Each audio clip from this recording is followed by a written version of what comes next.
Hey friends.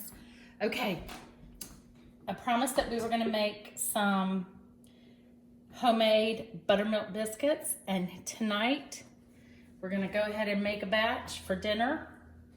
My little brother's coming over for his birthday and he loves biscuits. So we'll do this with our meal and get some practice in because I know I'm gonna make them again on Thursday. So first thing you do is get a nice wide mixing bowl.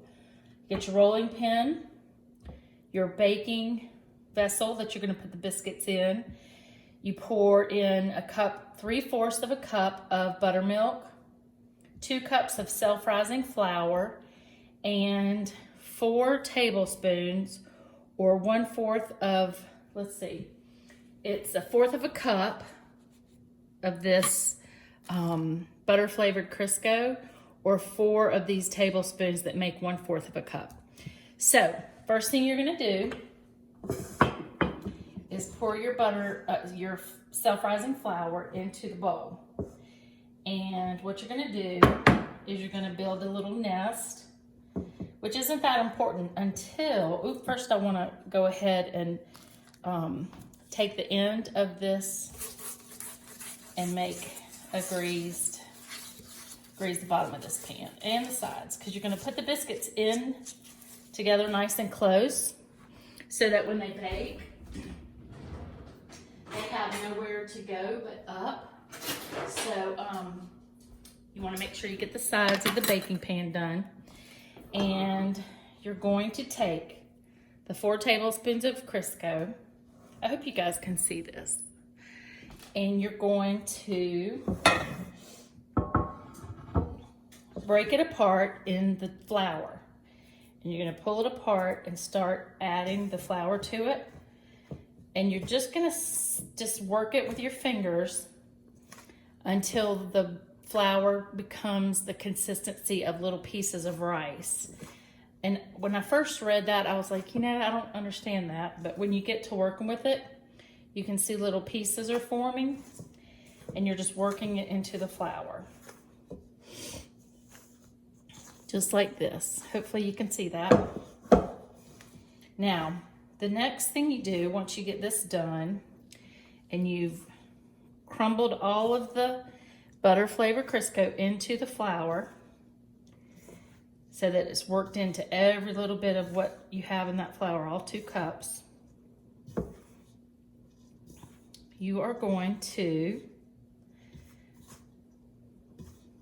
then make a nest with your flour and your Crisco mixture, and you're gonna add your buttermilk. Now when you get your buttermilk, make sure that you shake it up really good because it can be lumpy. And you're just gonna move your hand around till you pull all the flour from the sides to get your flour coated.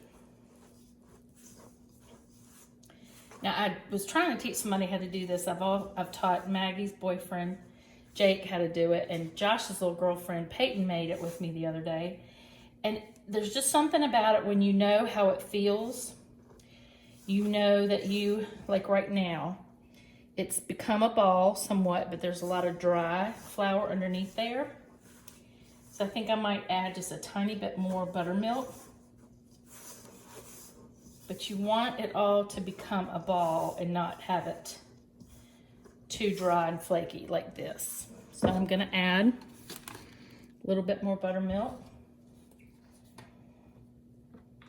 I feel like I might try to take some Bojangles out here. I've made enough biscuits to choke a donkey, I swear. We've had them, I don't know how many times, but this is feeling good. Much better than it was. And I just added that little bit more of buttermilk. So now I've got kind of my, you know how Play-Doh felt when you were little and it would pick up what was left?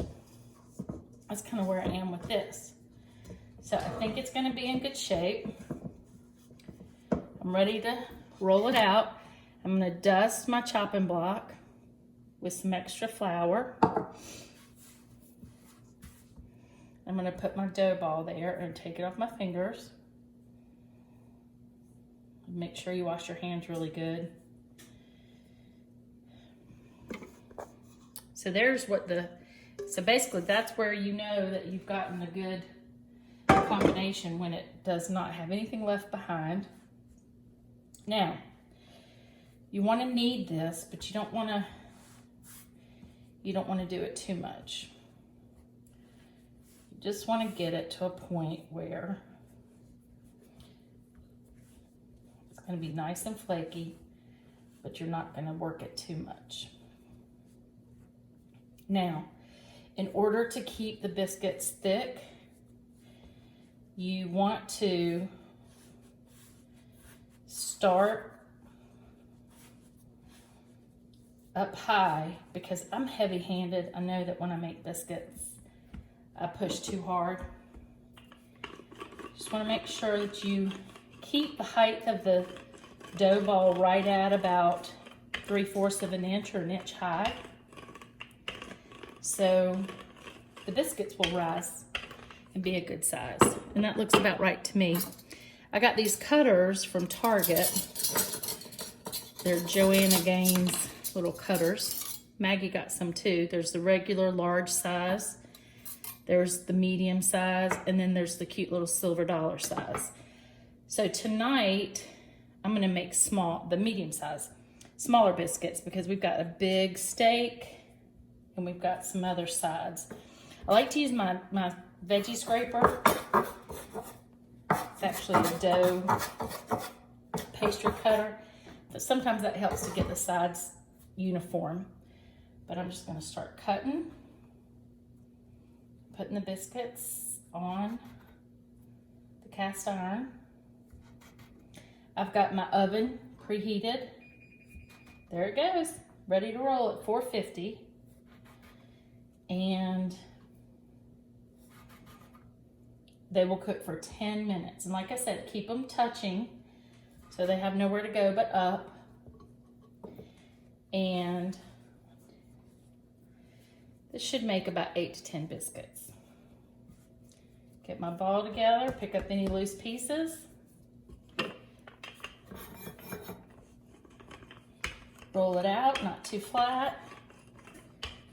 Keep it uniform.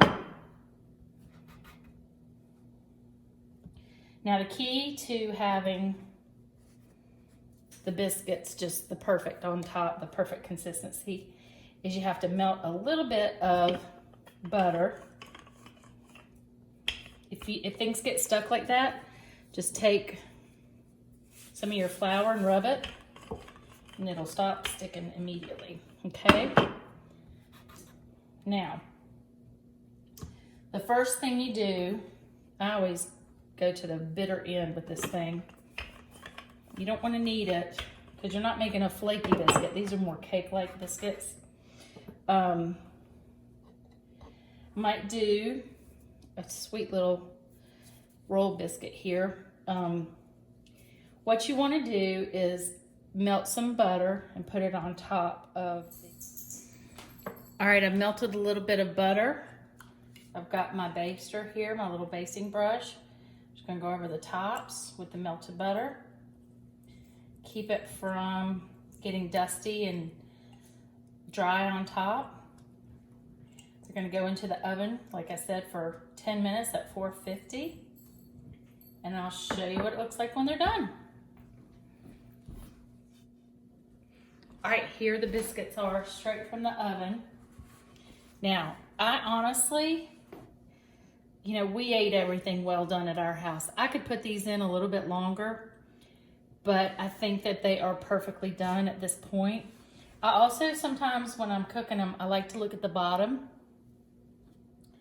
to see what they look like.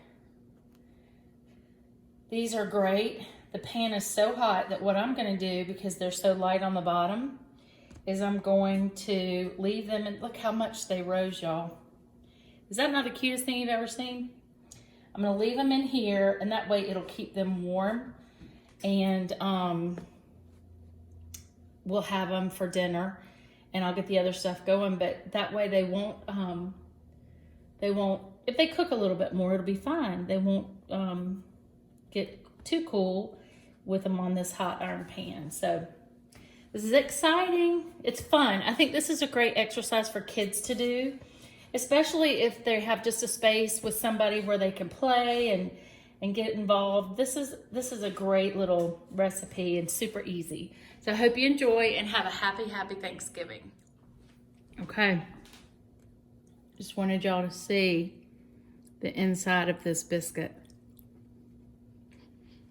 Oh my God. It's so good, and look at it. It's perfect. I could eat that whole pan. And just think about the next day, you could do some sausage gravy to go with it for in the morning while you had company for Thanksgiving with some Nisa sausage, some heavy cream, a little bit of butter, salt and pepper. You would be set. Enjoy.